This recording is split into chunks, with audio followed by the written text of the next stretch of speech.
All right, thank you, Carrie. And let's begin here with those issues in Markham. It's a serious two-vehicle crash between an SUV and a transport truck. As it stands, those eastbound lanes of Highway 7 still shut down between Commerce Valley Drive East and the 404.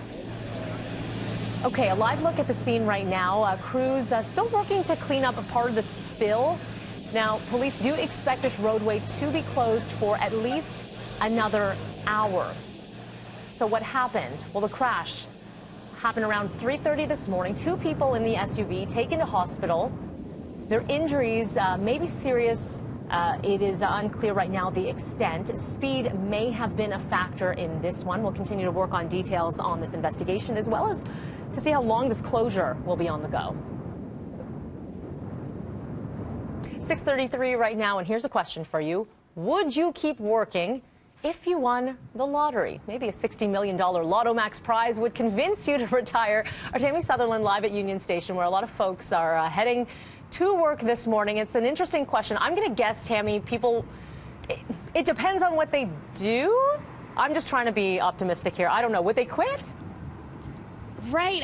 You know what? A lot of people would. I would continue to work, but in Hawaii. That's the only stipulation. That's it. BT Hawaii. That's it. BT Hawaii. We'll have to start something up, a bureau out there. But of course, it's up for right now the biggest Lotto Max jackpot ever. This sign actually has to be updated. So $113 million. That is the total amount that's up for grabs. 60 million in one jackpot and 53 of the $1 million jackpots as well. So that is up for grabs for tonight. And if you think that's a lot of money, it definitely is. But down in the states south of the border, they are now Mega Millions. People are scrambling to purchase tickets for their jackpot that right now is up to $970 million. In Canadian, that's 1.13 billion. What would you do with that money? Well, we spoke to some Canadians who are buying Lotto Max tickets now to find out whether or not they would go to work. No is the answer. I would be gone. Yeah? Yeah. Gone where? I don't know, somewhere small and isolated. If you were to win it today, like, would you go to work on Monday? Is that? Yeah? No. It's done. No, I'd be done. Yeah. Yeah. That is your notice. That's my notice. Now, when it comes to the Mega Millions jackpot in the U.S., the odds of winning, pretty good, 1 in 302 million. That's not too bad. And to find out more about the odds of winning the Lotto Max jackpot here in Canada, a little bit later on BT, we're going to have a U of T prof in studio to talk about those odds, to break down the stats and find out whether or not, you know, this could be your time. Melanie, it could be yours.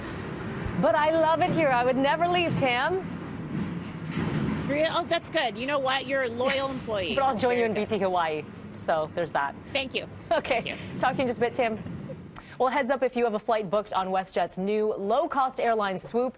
They are still waiting for final regulatory approval to fly south of the border. So, as a result, Swoop canceling and postponing several U.S.-bound flights that were booked for travel before October 27th as they wait for the U.S. approval. So far, 56 flights have been affected, but the airline says passengers are either being transferred to WestJet flights or passengers can get a refund if they've been canceled. They're also apologizing and contacting any passengers that are affected.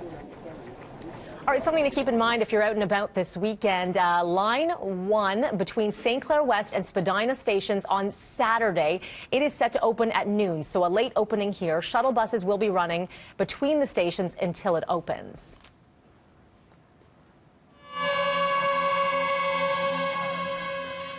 And this is happening this weekend, of course, as well. 25,000 runners from 60 countries lacing up on Sunday to take part in the Scotiabank Toronto Waterfront Marathon. Last year, the event raising $3.5 million for nearly 200 local charities. There's a slew of road closures, and you'll find this map and all of this on our website, citynews.ca.